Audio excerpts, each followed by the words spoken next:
Nah, jumpa lagi dengan saya. Pada video kali ini, saya akan membahas mengenai forecast penjualan atau peramalan penjualan. Nah, peramalan penjualan ini berfungsi untuk meramal berapa rata-rata penjualan kita di tahun sebelumnya maupun di tahun-tahun yang akan datang. Biasanya peramalan penjualan ini banyak digunakan di perusahaan-perusahaan ya.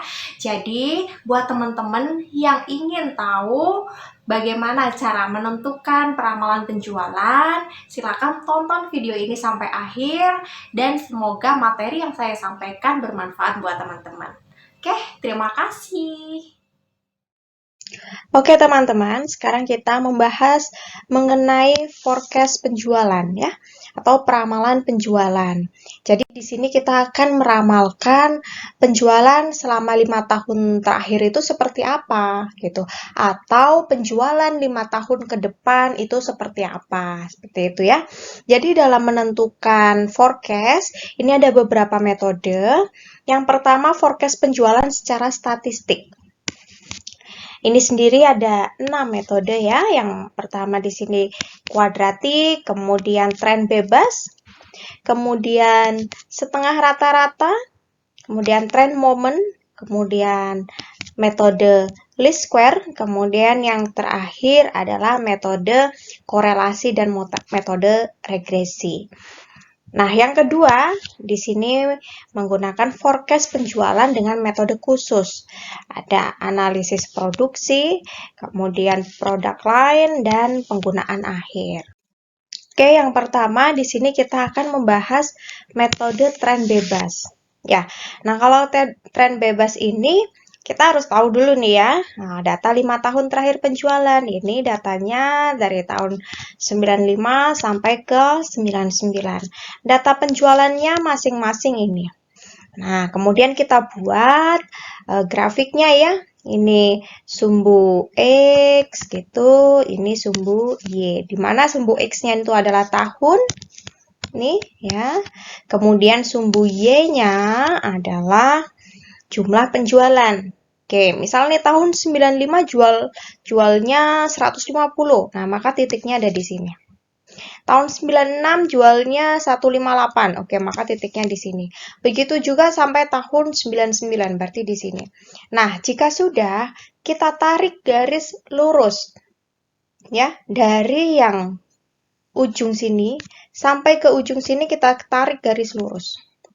Ujung yang paling terakhir ya, kita tarik straight gini, maka ini garis merah ini merupakan garis trennya. Nah, ini merupakan tren bebas, jadi rata-rata penjualannya itu ada di garis merah ini. Gitu ya teman-teman ya. Oke, itu untuk tren bebas. Kemudian untuk tren setengah rata-rata, di sini kita sudah mulai menggunakan perhitungan. Ya, tidak hanya seperti yang tadi, kalau tadi kita hanya membuat grafiknya ya, sekarang kita membuat rumusnya nanti. Jadi untuk metode tren setengah rata-rata, ini adalah metode perhitungan dalam menentukan perkiraan penjualan dengan bantuan rumus ini ya, atau perhitungan tertentu. Contohnya di sini untuk data genap. Jadi masing-masing data itu ada perbedaan perhitungannya ya teman-teman ya. Yang pertama ini data genap. Data genap dulu, tahunnya di sini ada mulai tahun 88 sampai tahun 99. Penjualannya masing-masing ini. Yang disebut data genap itu apa sih gitu ya? Data genap itu adalah jumlah tahunnya ini genap. Jadi kita hitung ya di sini ya ada 1, 2, 3, 4, 5, 6, 7, 8, 9, 10, 11, 12. Ya, ada genap ya. Nah, berarti di sini merupakan data genap. Nah, dari data penjualan itu kita lihat nih persamaannya ya. Rumusnya itu adalah ini. Y sama dengan A plus BX. Di mana Y itu adalah penjualan, A itu adalah rata-rata kelompok 1 atau K1, B itu rata-rata kelompok 2 dikurangi rata-rata kelompok 1 dibagi N, di mana N itu adalah jumlah tahun ya dalam kelompok 1 ataupun kelompok 2. Kemudian X-nya itu adalah jumlah tahun dihitung dari periode dasar. Oke, kita buat dulu tabelnya seperti yang ada di samping ini ya. Oke, ini kan tadi kan sudah ada data tahun sama penjualan sudah ada, ya kan? Kemudian data ini kita bagi dua. Kita bagi dua sama rata. Karena tadi ada 12 tahun, maka 6 tahun, 6 tahun. Oke, 6 tahun, 6 tahun. Seperti itu. Di mana tahun yang atas, ini ya yang atas, tahun 88 sampai 93, ini adalah K1. Ya. Kemudian yang bawah, ini adalah K2. Gitu. Kemudian kita jumlah. Kita jumlah ada berapa? Di sini penjualannya ada 11.520. Nah, untuk yang K2 penjualannya ada 12.600. Gitu ya. Nah, kemudian kita lihat nih nilai A-nya. Ya, nilai A-nya tadi kan diperoleh dari rata-rata ya, kelompok 1 ini ya, atau K1. Kita lihat ternyata di sini rata-ratanya ada 1920. Ya. Nah, tadi ada 6, kita bagi 6 ya. Kemudian ini kalau yang bawah ada 2100. Kita cari rata-ratanya. Nah, jika sudah, kita lihat nih. Oke, ini saya hapus dulu. Oke, rata-ratanya kan sudah ditemukan ya. Rata-ratanya ada ini. Nah, rata-ratanya ini ya, 1920 dan 2100. Nah, kita lihat nih. 1920 itu ada di posisi mana? Ternyata ada di posisi sini. Ini saya kasih garis merah. Ada di posisi ini. Ya, ini kalau atas ini kan 1900, bawah ini 2000. Tengah-tengahnya kalau 1920 kan berarti ada di posisi ini ya, antara tahun 90 dan 91. Gitu ya. Kemudian kita lihat lagi. Untuk K2 2100. 2100 posisinya ada di mana? Oh, ternyata ada di sini posisinya. Antara 2000 dan 2200. Oke, ini saya tarik garis sampai luar ya. Nah, itu posisinya di situ. Kita udah temukan posisi rata-ratanya ada di mana. Kemudian posisi rata-rata ini ya, yang barusan saya garisin itu adalah kita kasih nilai 0 ya. Nilainya adalah 0. Kita kasih 0 di sini. Nah, kalau sudah 0, kita lihat yang K1. K1 dulu. Karena 0 itu ada di garis yang ini 0 ya. Maka kalau ke atas berarti min. Gitu ya. Berarti ini min 1. Gitu. Kemudian kelipatannya ganjil ya. Habis itu min 3, habis itu min 5. Gitu. Ke bawahnya berarti 1, 3, 5. Tuh. Paham?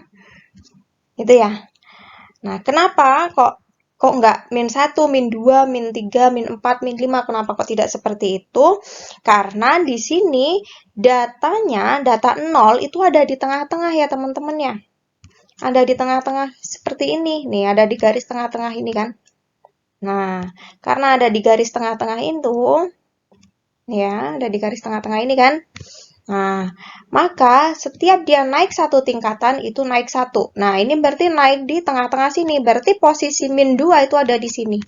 Ada di garis yang ini ya. Nih, yang saya kasih warna biru nih ya. Ini posisi min 2. Posisi min 4 ada di sini, gitu ya, dan seterusnya. Ini posisi 2 ada di sini, posisi 4 ada di sini. Tapi itu tidak kita perhitungkan, gitu ya. Karena yang kita perhitungkan adalah yang pada tahun itu. Berarti kalau misal itu tahun berapa nih? 89 berarti min 3. Gitu ya. Kemudian 88 berarti min 5. Seperti itu. Ini juga sama, ke bawah juga sama seperti itu. Ya, gitu ya. Karena ini udah 5, berarti sini 7, 9, 11, 13, 15, 17 gitu. Nah, untuk yang K2 ini ya, juga sama. Nah, kita lihat kalau K2 ini. Oke, K2 saya kasih warna biru ya. Sama nanti warna biru ya. Saya kasih warna hijau. Nah, nolnya kan ada di sini.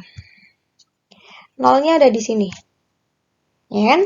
Maka kita lihat, kalau naik kita naikin, nah berarti sini min 1, min 3, min 5, min 7, min 9, 11, 13, gini ya, min semua ya kalau ke atas ya.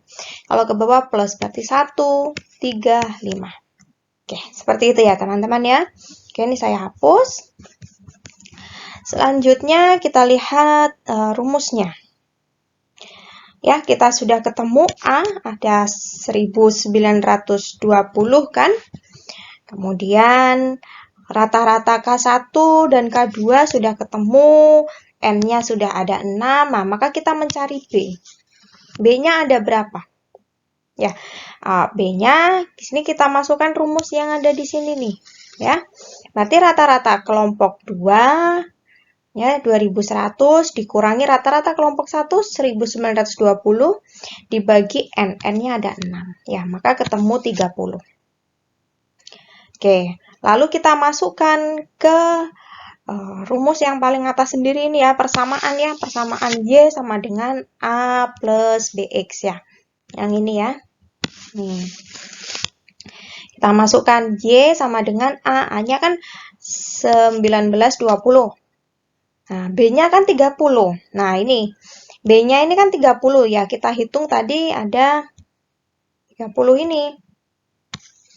Ya, karena tadi datanya itu ada di tengah dan naiknya kita langsung 2, ya kan? Naiknya kan dari min 1 langsung ke min 3, langsung ke min 5, kita naik 2 ya.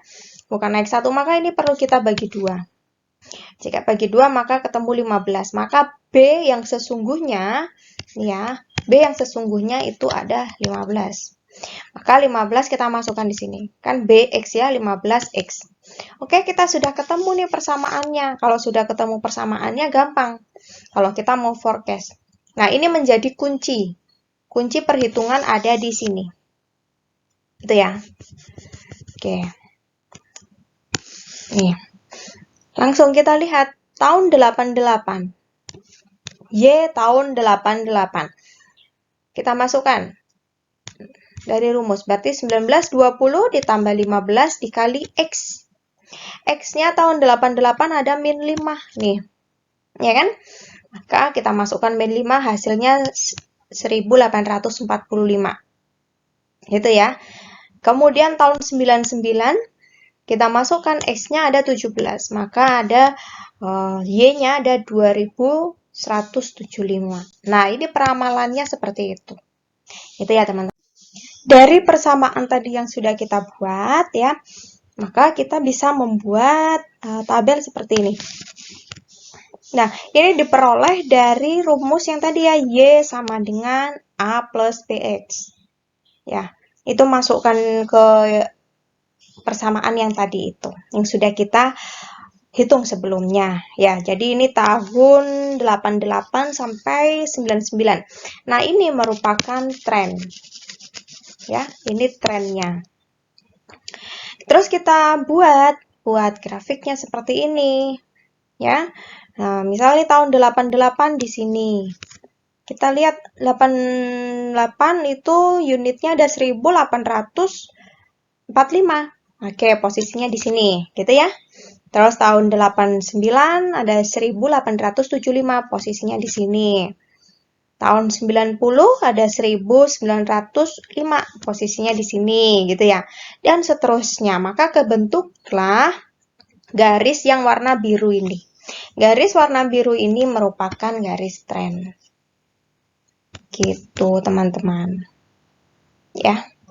Maka ini tahun 88 sampai 99 seperti ini trennya. Lalu apakah kita bisa meramal untuk tahun-tahun ke depan? Nah, kita bisa ya. Contohnya ini untuk 5 tahun ke depan. Oh, ternyata trennya seperti ini. Gitu. Ini nanti kalau diterusin ini juga bisa, ini nanti akan ke atas ini terus. Gitu ya.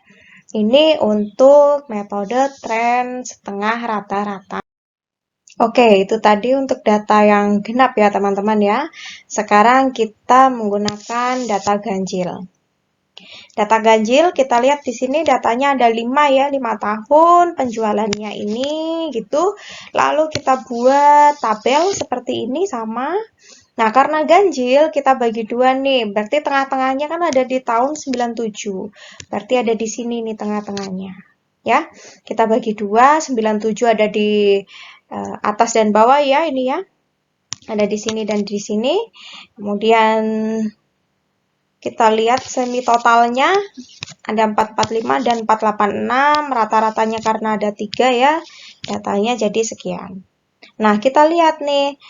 1483. Kita ambil yang atas ya. Kita ambil yang atas, 1483 itu posisinya ada di mana? Nah, ada di sini ya. Sini ya. 14,83. Berarti nolnya itu ada di sini. Nah, kalau naik kan berarti min, kalau turun berarti plus gitu ya, berarti 1. Terus di sini satu lagi. Kenapa satu lagi? Karena kita lihat di sini ya, karena tahun 97-nya kan kita ada 2 nih. Ini dan ini ya kan. Maka yang ini bentar saya hapus dulu. Sorry. Nah, yang ini karena ini udah 1 ya, ini kita tulis 1 sama gitu ya, karena itu sama-sama tahun 97. Kemudian ke bawah 2, ini juga 3. A kita udah ketemu 148,3 ya. Kemudian N ada 2 ya.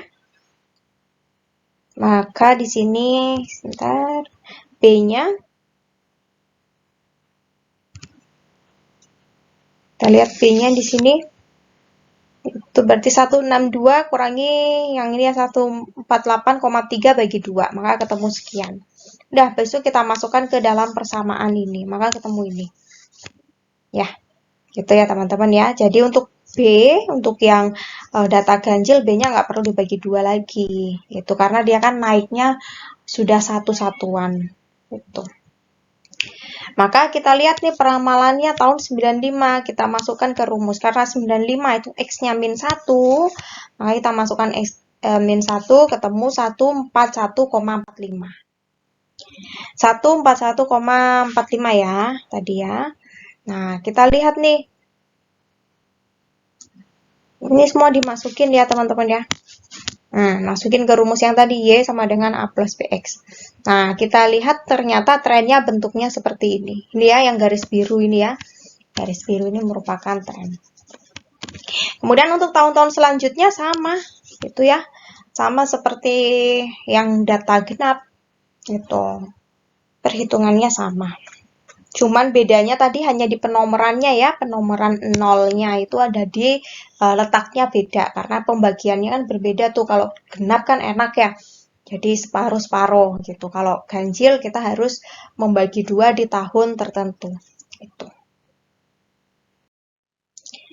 Selanjutnya untuk metode trend moment. Trend moment ini atau trend moment method itu rumus digunakan untuk melakukan perhitungan terdiri dari 3 macam. Yang pertama ini ya Y sama dengan A plus BX.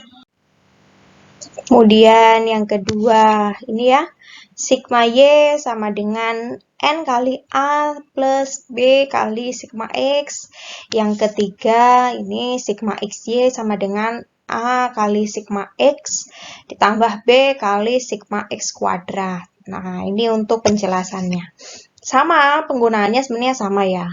Nah, untuk trend moment ini contoh soalnya ya, menggunakan trend moment. Jadi ada datanya ini.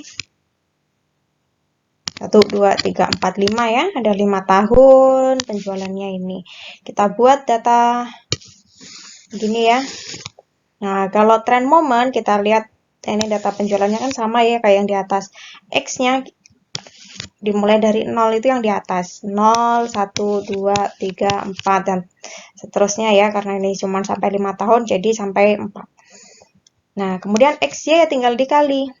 X ini dikali Y ini. Itu. Ya. Kemudian untuk X kuadrat ya X ini dikuadratkan. Ketemulah hasilnya ini. Gitu.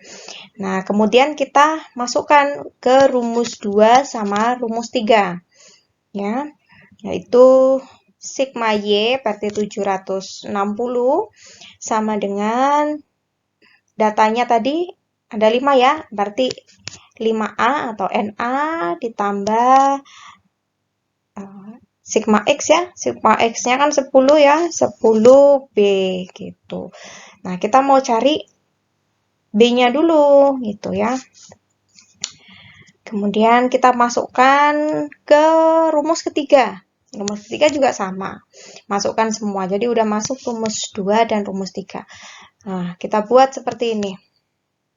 Agar kita bisa mengeliminasi, maka salah satu harus kita buat sama. Ya. Contohnya di sini untuk yang A yang kita buat sama berarti dikali 2. Berarti yang atas kita kali 2, yang satu tetap gitu ya. Masukkan ke sini, kali 2 hasilnya ini tetap, maka dikurangi ya, ketemulah B sama dengan 10. Itu ya, ini sistem eliminasi seperti di anggaran penjualan kemarin. Nah, karena B-nya sudah ketemu, kita masukkan ke salah satu rumus yang ada di sini, boleh rumus 2 atau rumus 3. Contohnya di sini di rumus 3. Di rumus 2.